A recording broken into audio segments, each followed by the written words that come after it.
Hello everyone. ఈరోజు వాక్యం చదువుతూ ఉంటే నాకు ఒక అద్భుతమైన మాట కనబడింది. I will read it for you again.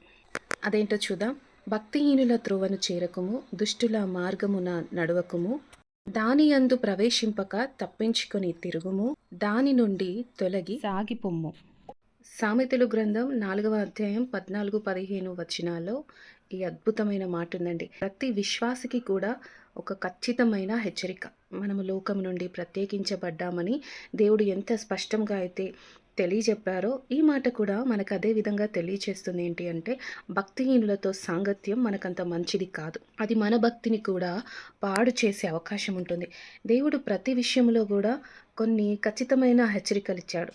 మనము భక్తి కలిగి జీవించాలి. భక్తిహీనులను ఆయన నిర్మూలిస్తాడని వాక్యం సెలవిస్తుంది. ఎందుకంటే వారిలో విధేయత ఉండదు, వాక్యమును అర్థము చేసుకునేటువంటి హృదయం కూడా వారికి ఉండదు. ఎంతకి వ్యతిరేకముగానే ప్రవర్తిస్తూ ఉంటారు.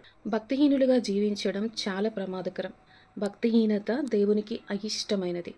తన భక్తుల ప్రవర్తనను ఆయన కాచును, ఆయన యందలి భయభక్తులు గల వారి మీద ఆయన దృష్టి నిలుచును, ఆయన వారికి జ్ఞానమునిచ్చి నడిపించును అని ఇలా చాలా అద్భుతమైన వచనాలు మనకి భక్తి గురించి తెలియజేస్తూ ఉన్నాయి.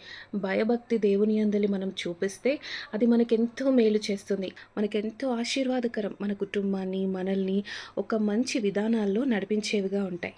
ఏంటి భయభక్తి చూపించడం? ధూపారాధన, దీపారాధన చేయడం కాదు, కానీ దేవుని యందలి భయభక్తి అంటే ఆయన ఆజ్ఞలను వెంబడించడం, ఆయన మాటలకు విధేయత చూపించడం. హృదయమందు దేవుణ్ణి మనం ప్రతిష్ఠించుకోవాలి. ప్రత్యేకంగా మనల్ని సృష్టించాడో అది జ్ఞాపకం ఉంచుకోవాలి. వాక్యమును ధ్యానిస్తూ దేవునికి విధేయతగా జీవిస్తూ ఉంటే దేవుడు మనకి చక్కటి జ్ఞానాన్ని అనుగ్రహిస్తూ ఉంటాడు. ప్రభు నీతో మాట్లాడుతున్నాడు.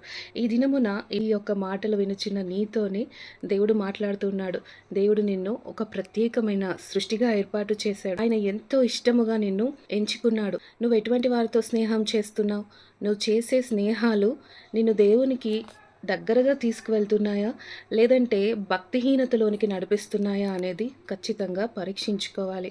ఎందుకంటే నీ స్నేహము నీ యొక్క ఆత్మీయ స్థితిని పాడు చేసేదిగా ఉండకూడదు. సామెతలు గ్రంథం 4వ అధ్యాయం 14-15 వచనాల్లో ఎంత క్లియర్గా చెప్తున్నారు కదా, భక్తిహీనుల నుండి దూరముగా సాగిపోవాలంట. అటువంటి వారి నుండి తప్పించుకోమంటుంది. వారికి దూరంగా ఉండమని వాక్యము హెచ్చరిస్తుంది.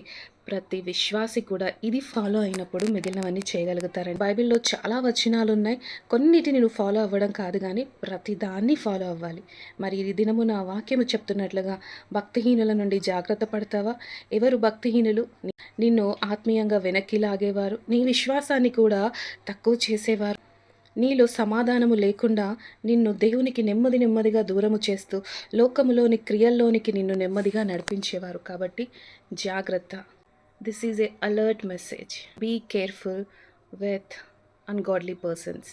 నువ్వు చేసే మంచి సావాసాలు నీ ఆత్మీయ స్థితిని దినదినము ఫలించేదిగా చేయాలని దేవుడు మిమ్మల్ని దీవించాలని మనసారా కోరుకుంటున్నాను. God bless you.